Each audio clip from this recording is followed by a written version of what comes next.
leiamos aí, é um texto muito bonito, irmãos. Eu vou ler aqui de uma vezada, os irmãos acompanham, mas mantenha a sua Bíblia aberta, que nós vamos voltar nesse texto várias vezes e em outros versículos paralelos também.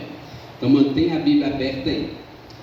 Romanos 8, a partir do versículo 26 ao 39, fala assim: também o Espírito semelhantemente nos assiste em nossa fraqueza, porque não sabemos orar como convém, mas o mesmo Espírito intercede por nós sobremaneira com gemidos inexprimíveis.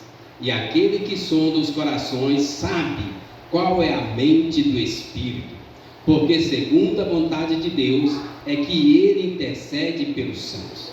Sabemos que todas as coisas cooperam para o bem daqueles que amam a Deus, daqueles que são chamados segundo o seu propósito. Porque aos que de antemão conheceu, também os predestinou para serem conformes à imagem de seu Filho, a fim de que ele seja o primogênito entre muitos irmãos. Vamos ler juntos o 30? E aos que predestinou, a esses também chamou. E aos que chamou, a esses também justificou. E aos que justificou, a esses também glorificou. Que diremos, pois, à vista dessas coisas? Se Deus é por nós, quem será contra nós?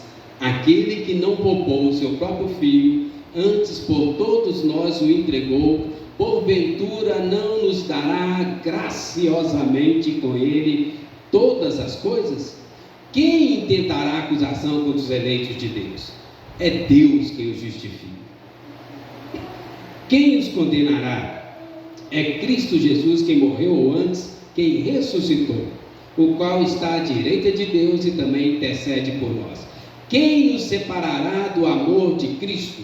Será tribulação, ou angústia, ou perseguição, ou fome, ou nudez, ou perigo, ou espada? Como está escrito: por amor de ti somos entregues à morte o dia todo. Fomos considerados como ovelhas para o matador. Vamos ler juntos? 37.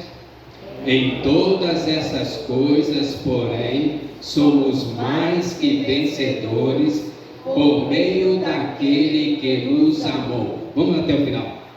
Porque eu estou bem certo de que nem a morte, nem a vida, nem os anjos, nem os principados, nem as coisas do presente, nem do porvir, nem os poderes, nem a altura, nem a profundidade, nem qualquer outra criatura poderá separar-nos do amor de Deus que está em Cristo Jesus, nosso Senhor.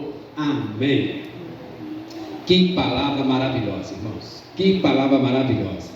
Romanos 8, 26 ao 39. É um texto muito lindo, entre tantos textos lindos na Bíblia. E eu queria que você pensasse sobre isso nessa noite aí. As provas e a certeza do amor de Deus. Não poucas vezes pessoas me questionaram isso, e eu também já me questionei isso. Será que Deus nos ama mesmo? E se Deus nos ama, será que tem poder para cuidar de nós no meio de tanta coisa ruim, tantas circunstâncias adversas, negativas, tantas situações? E aí, irmãos, Deus nos ama? Deus tem poder para cuidar de nós? Como saber se Deus nos ama de verdade? Nesse capítulo 8 aqui, o apóstolo Paulo vai trazer muitos assuntos interessantes para nós, mas ele vai alcançar o ápice do seu argumento nesse capítulo 8. Olha o versículo 1. Versículo 1, vamos ler juntos? Romanos 8, 1. Agora, pois, já nenhuma condenação há para os que estão em Cristo Jesus. O apóstolo Paulo vem falando muitas coisas interessantes. A carta de Paulo aos Romanos é uma das cartas mais completas na área de teologia. Aí ele chega no capítulo 8 e fala duas afirmações importantíssimas para o cristão. Primeiro, nenhuma condenação há para aqueles que estão em Cristo Jesus. E o versículo 39, ele fecha o capítulo com outra afirmação. Vamos ler novamente o 39? Nem altura, nem profundidade, nem qualquer outra criatura poderá separar-nos do amor de Deus que está em Cristo Jesus, nosso Senhor. Irmãos, a carta de Paulo aos Romanos ela é muito interessante, muito interessante. Tem um pastor muito famoso que morreu há pouco tempo agora, chama Russell Shedd, foi o maior teólogo do Brasil durante muitos anos. É como se ele fosse o pai espiritual, né, desses novos teólogos, que já não são tão novos assim, né, do Augusto, do Hernandes, né? Ele deu uma Bíblia em sua homenagem. Hoje existe a Bíblia Shedd, homenagem ao Russell Shedd. É uma Bíblia com comentário. Foi o primeiro a comentar a Bíblia versículo por versículo no Brasil, lá pela década de 1977, né, quando lançado Russell Shedd. Aí ele fala assim sobre a carta de Paulo aos Romanos: olha, a epístola de Paulo aos Romanos é a mais longa, mais sistemática, mais completa e mais profunda de todas as epístolas. E Paulo vai caminhar em toda a teologia nesta carta que ele escreve aos Romanos. Por que ele faz isso? Uma carta tão longa, lembra que é uma carta tão longa com tanto conteúdo. Tem uma curiosidade aqui muito interessante, irmãos. Paulo não plantou a igreja que estava em Roma. E quando ele escreveu essa carta, ele não conhecia os cristãos que estavam em Roma. E a preocupação do apóstolo Paulo é que eles tivessem um conhecimento profundo e completo de toda a teologia e toda a prática. Então Paulo vai desgredir aqui, vai caminhar em todos os conteúdos teológicos sistemáticos. E chegamos aqui, e é quase basicamente o final. Duas coisas importantes: nenhuma condenação há para aqueles que estão em Cristo Jesus, e nada pode nos separar do amor de Deus. E aí nesse texto, mais especificamente, ele vai trazer pelo menos 3 aqui, eu queria compartilhar com os irmãos, 3 provas e certeza do amor de Deus. Venha o que vier, haja o que houver, circunstâncias adversas, que nunca mais, nenhum de nós, venhamos a duvidar da certeza do amor de Deus por nós. Vamos ler aí, olha o versículo 26. Primeira prova que nós temos aqui, que eu queria compartilhar com os irmãos, Romanos 8, 26. Vamos ler juntos? Também o Espírito semelhantemente nos assiste em nossa fraqueza, porque não sabemos orar como convém, mas o mesmo Espírito intercede por nós sobremaneira, com gemidos inexprimíveis. Irmãos, olha essa palavra aqui, ó. O Espírito semelhantemente nos assiste. A assistência do Espírito Santo constante na nossa vida é a primeira prova que nós temos do amor de Deus. Quando fala aqui nos assiste, não significa que o Espírito Santo fica olhando para nós quando nós estamos passando lutas, provações, dificuldades. Assistir aqui tem mais aquela ideia de um médico que dá assistência a um paciente, um enfermeiro que está dando assistência a uma pessoa que está internada, entende? Então esse verbo aqui, assiste, na verdade ele poderia traduzir por sustenta, fortalece, capacita, socorre, né? Carrega. O Espírito de Deus, ele nos carrega na hora da provação. O Espírito de Deus te sustenta, te fortalece, alivia. O Espírito de Deus é aquele que vai te levar na hora da provação. Lá em Gênesis tem um versículo muito interessante que fala assim: o Espírito de Deus voava sobre as águas, né? Sobre o abismo, a face do abismo. A ideia ali, como uma águia, é a mesma fala, e tem lá em Jeremias, uma águia que voeja ali, cuidando, vigiando. O Espírito de Deus, irmãos, ele nos assiste de uma forma especial. Mas não é só esta assistência, vai além disso. Olha João 14, abra aí fazendo um favor. Quando Jesus estava para morrer, ele prometeu que enviaria o Espírito Santo aos cristãos. Olha aí, abre aí, João 14. Vamos abrir todos juntos. Eu queria muito que você entendesse esse ponto aqui. João 14, versículo 16. É muito importante esse texto aqui para nós. Olha. Então, a primeira prova do amor de Deus é a assistência do Espírito Santo. Ele está nos conduzindo, cuidando, protegendo, sustentando, mas vai além disso. Quando Jesus prometeu o Espírito Santo, ele falou algo muito maior e melhor. Vamos ler João 14, versículo 16 e 17. E eu rogarei ao Pai, e Ele vos dará outro Consolador, a fim de que esteja para sempre convosco, o Espírito da verdade, que o mundo não pode perceber, porque não o vê, nem o conhece. Vós o conheceis, porque Ele habita convosco e estará em vós. Irmãos, o Espírito Santo nos assiste, mas o papel do Espírito Santo é muito mais que isso. Muito mais que isso. Olha o que ele diz o texto: habitará convosco, estará em vós. Irmãos, presta atenção nisso aqui, ó. O Espírito Santo é Deus morando em nós. Deus morando em nós. Quer uma prova do amor de Deus maior do que essa?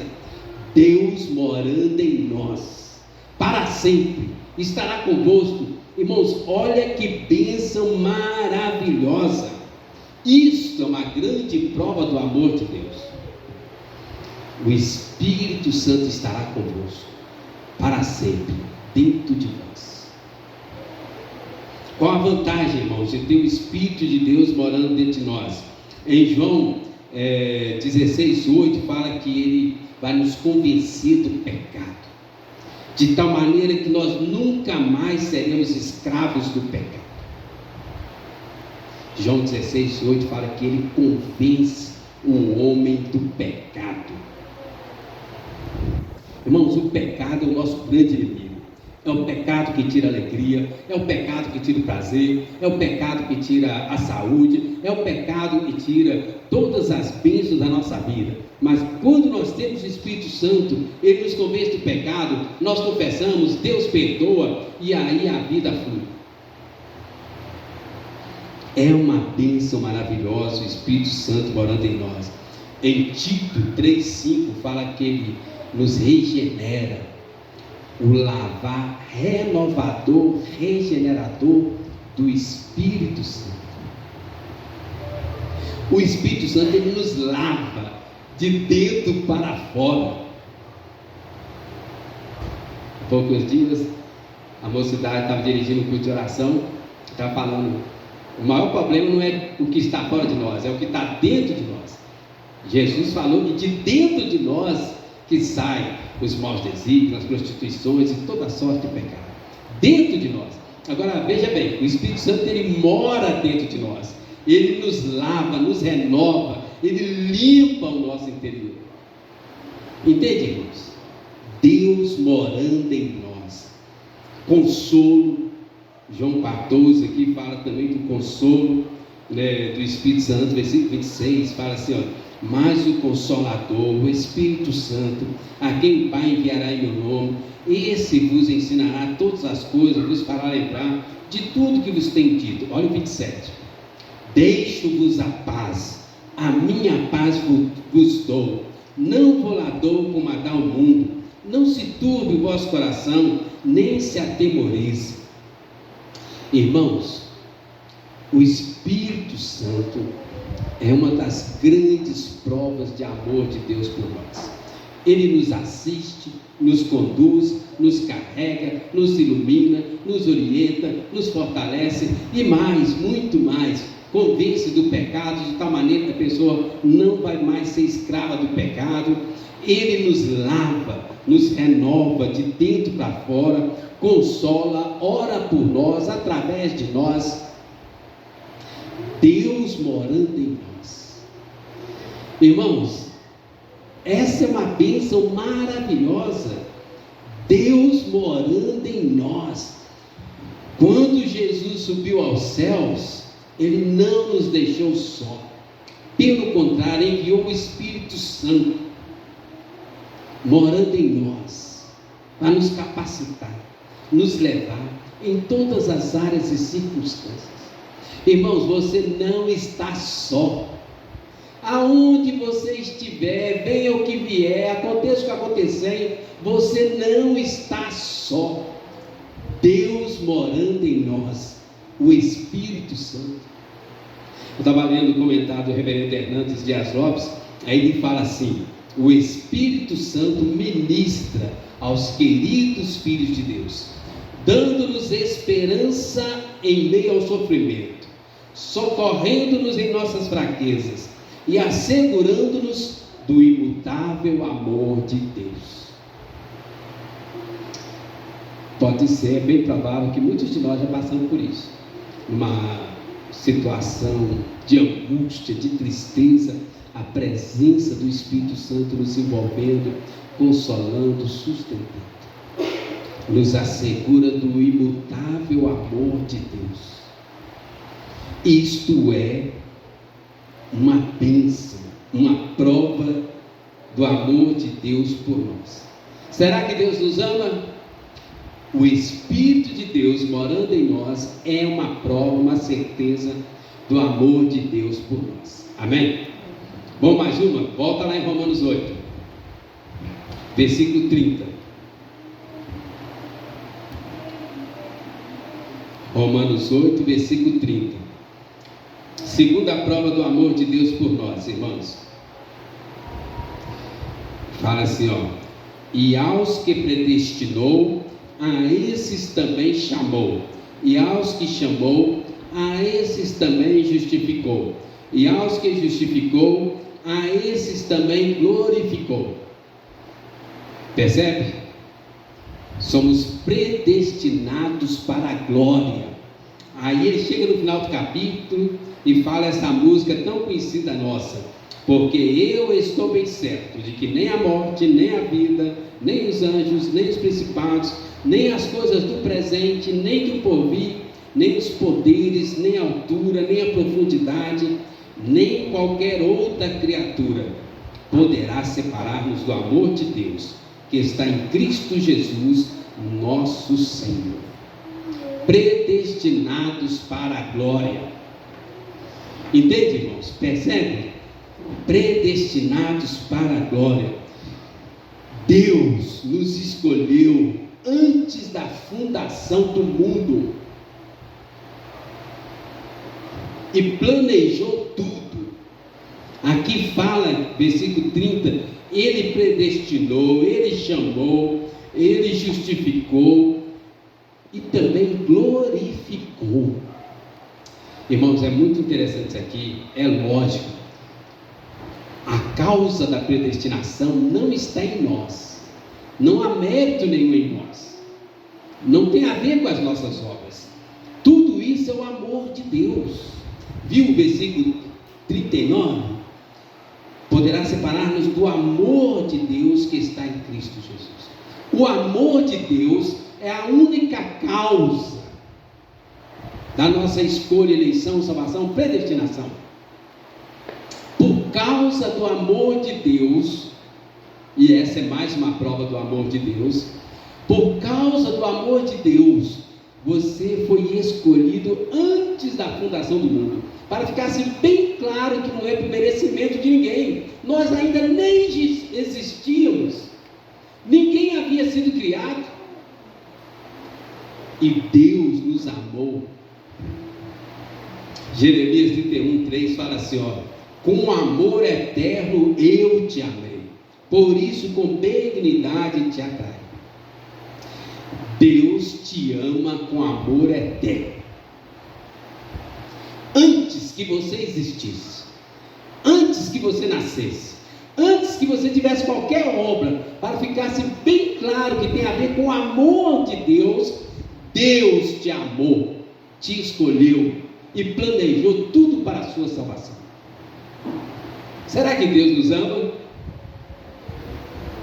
Nós ainda nem existíamos e Deus já dava prova do seu amor por nós, planejou, executou a nossa salvação desde antes da eternidade. Nos deu o Espírito que nos assiste, cuida de nós, sustenta, nos carrega, nos leva, e além do Espírito, Ele nos escolheu por causa do seu amor antes da fundação do mundo. Antes da fundação do mundo. Não tem a ver com nós, tem a ver com o amor de Deus. Olha, Efésios 1:4, passem umas 2 ou 3 páginas aí, umas meia dúzia de páginas para frente. Olha Efésios 1, versículo 4.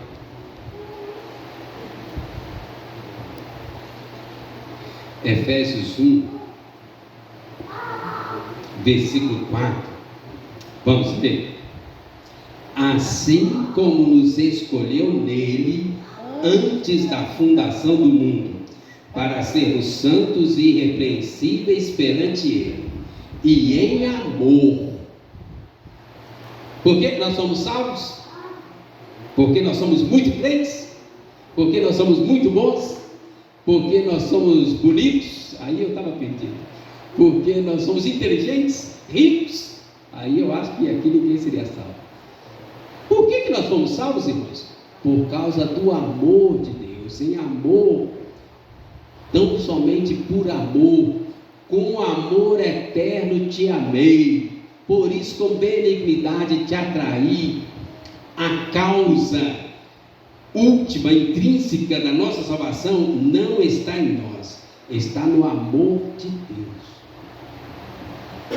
João 3,16, os irmãos lembram, vão falar? Porque Deus amou ao mundo de tal maneira que deu seu Filho unigênito, para que todo que nele crê não pereça, mas tenha vida eterna. Qual que é a motivação da nossa salvação? Qual é a motivação para Jesus ter sido enviado ao mundo? Qual que é a causa? Porque Deus amou. Entende, irmãos? Será que Deus nos ama? Ele nos dá o Espírito, Ele nos amou com amor eterno antes da fundação do mundo. Antes da fundação do mundo. Tem um profeta na Bíblia que eu acho muito interessante, curioso e triste. O povo de Deus havia se afastado, se entregado à idolatria. E Deus queria dar uma prova de amor para esse povo. Deus chama um profeta e fala assim: estou querendo te usar poderosamente. Amém. O que o senhor quiser eu vou fazer. Vai e casa com uma prostituta. Misericórdia, isso não é de Deus, né?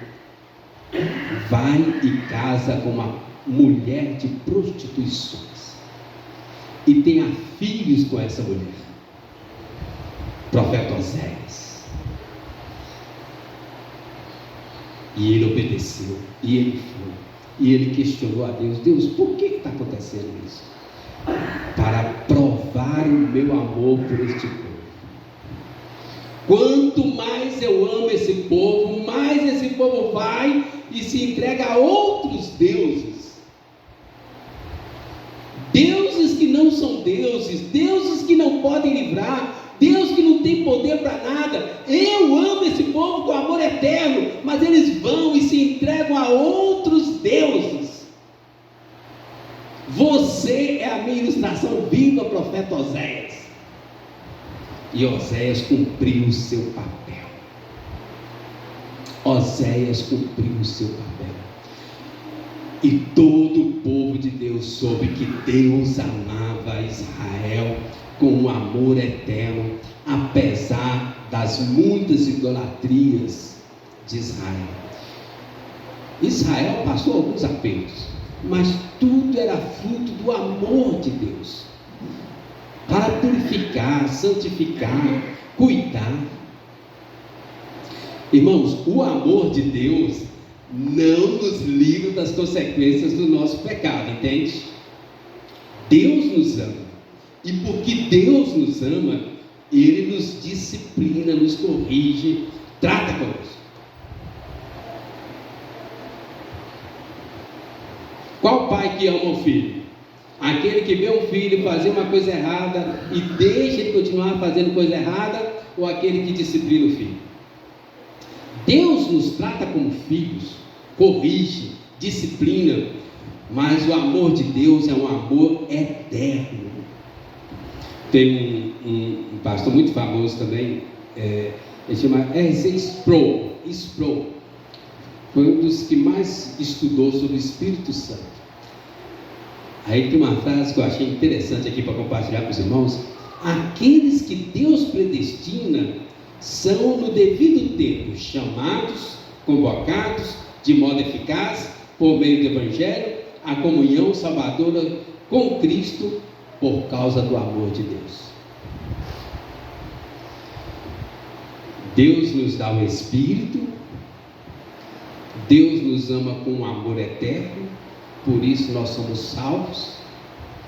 Mesmo pecado, a gente não cai da graça, porque não depende de nós.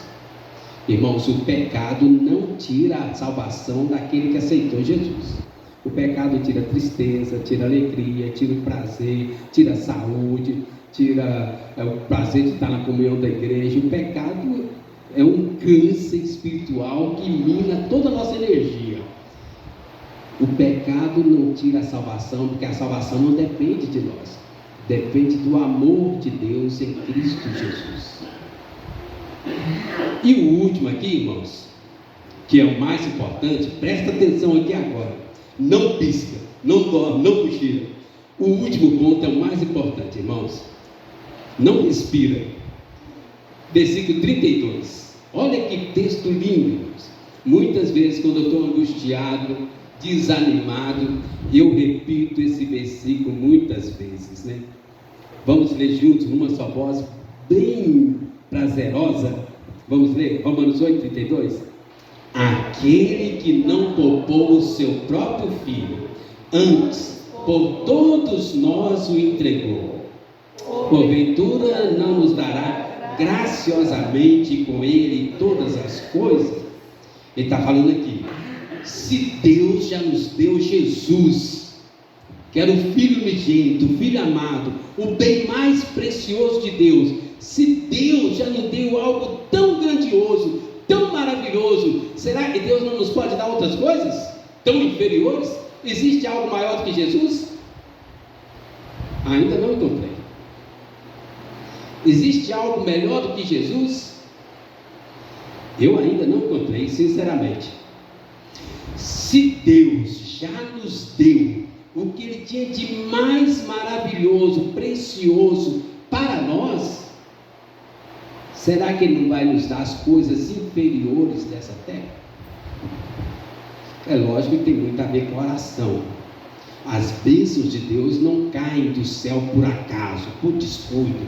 Tem a ver com oração, com fidelidade, com obediência, santidade, né? Mas Deus já nos deu o que Ele tinha de melhor, irmãos.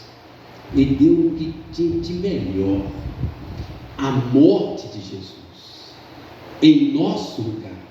É a maior prova de amor que a humanidade pode ter.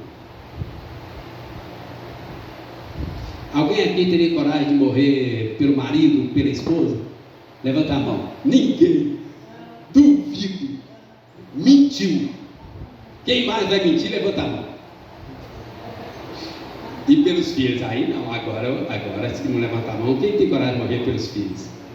Aí eu sei, aí não está mentindo não. Eu sei que quase todo pai, toda mãe tem coragem de morrer pelos filhos. Mas vamos melhorar essa pergunta. Eu estava só querendo despertar a nossa mente. Quem tem coragem de morrer por um vizinho chato? Pelo patrão? Pelo inimigo? Vocês estão entendendo? Foi o que Jesus fez, não foi? Volta uma página aí para você ver. Quando eu estou falando aqui que a morte de Jesus é a maior prova de amor de Deus, eu estou pensando nisso aqui. Porque eu estou brincando que o presbítero Ismael mentiu, mas eu também morreria pela minha esposa, sinceramente. Sem medo, sem dó. E eu sei que muitos homens fariam isso. E na história a gente tem muito exemplo disso. E tem esposas também que morreriam pelo marido. Talvez fosse um número mais reduzido, né, Ismael? Mas a gente deve encontrar algum. Pelos filhos, eu acho que quase 100% dos pais morreriam pelos filhos. Na verdade, a gente morre um pouco cada dia pelos filhos, né? Mas agora, olha aqui onde Deus está querendo chegar conosco. Olha o que Deus está querendo falar. Olha o versículo 7 do capítulo 5. Romanos 5, versículo 7. Dificilmente o Ismael morreria pela Nilmar. Pois poderá ser, vamos ler juntos? Dificilmente alguém morreria por um justo, pois poderá ser que pelo bom alguém se anime a morrer. Mas Deus prova o seu próprio amor para conosco pelo fato de ter Cristo morrido por nós, sendo nós ainda pecadores. Irmãos, isso é muito maravilhoso.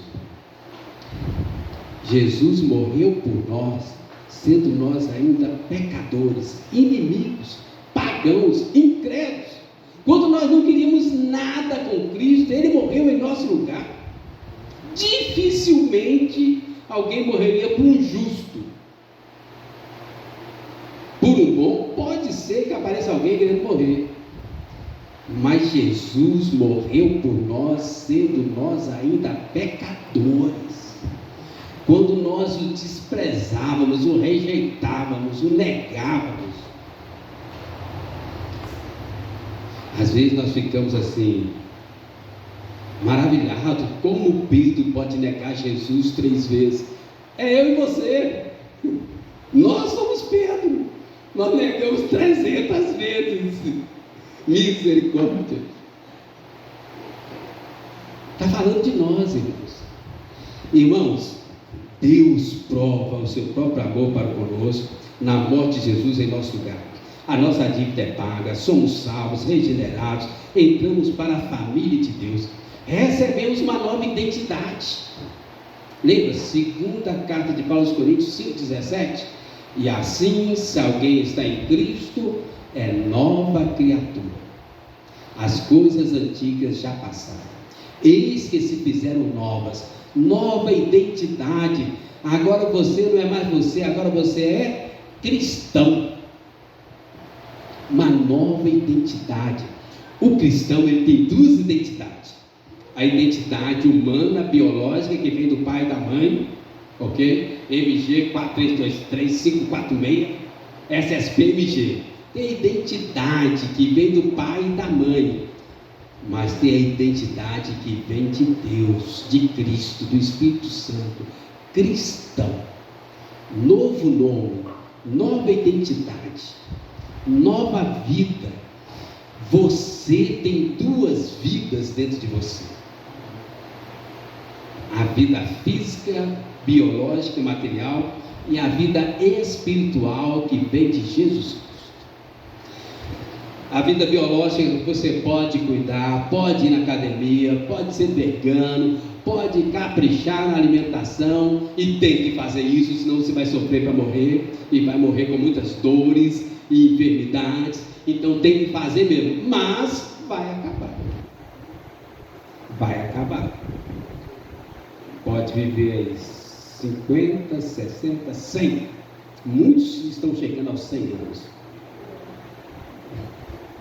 Muitos estão chegando aos 100 anos. Os cientistas já falam que as próximas gerações vão chegar aos 150 anos. Mas vai acabar. Agora, a vida espiritual começa no dia que você recebeu Jesus e não tem fim, não acaba, ela continua, vai pervadir toda a eternidade. É maravilhoso. Quando fala que Deus prova o seu amor para conosco, pelo fato de ter Cristo morrido por nós, e nós pecadores, está falando de salvação, está falando de perdão, de purificação, está falando de vida eterna, uma nova identidade, uma nova família. Efésios 2,19, lembra? Agora já não sois estrangeiros e peregrinos, mas sois da família de Deus. Uma nova identidade, uma nova família de Deus. Família biológica é muito bom, tem que orar, tem que cuidar, tem que investir, mas vai passar. A família de Deus, ela permanece para sempre. Entende, irmãos, onde eu estou querendo chegar? Duas implicações muito boas para nós aqui, sobre essa questão do amor de Deus, tudo aí. No presente, Deus se compromete a cuidar de nós, por amor, suprir todas as nossas necessidades, desde que sejamos obedientes à sua palavra. O grande problema não é o amor de Deus. O grande problema é a nossa desobediência constante e contínua à palavra de Deus. E aí nós não experimentamos o que Deus tem de melhor para nós. Deus se compromete. Já deu o que Ele tinha de mais valioso e precioso. O único filho, o filho amado, o unigênito do Pai. Ele já deu, já morreu por nós. Não tem algo maior que Deus possa dar.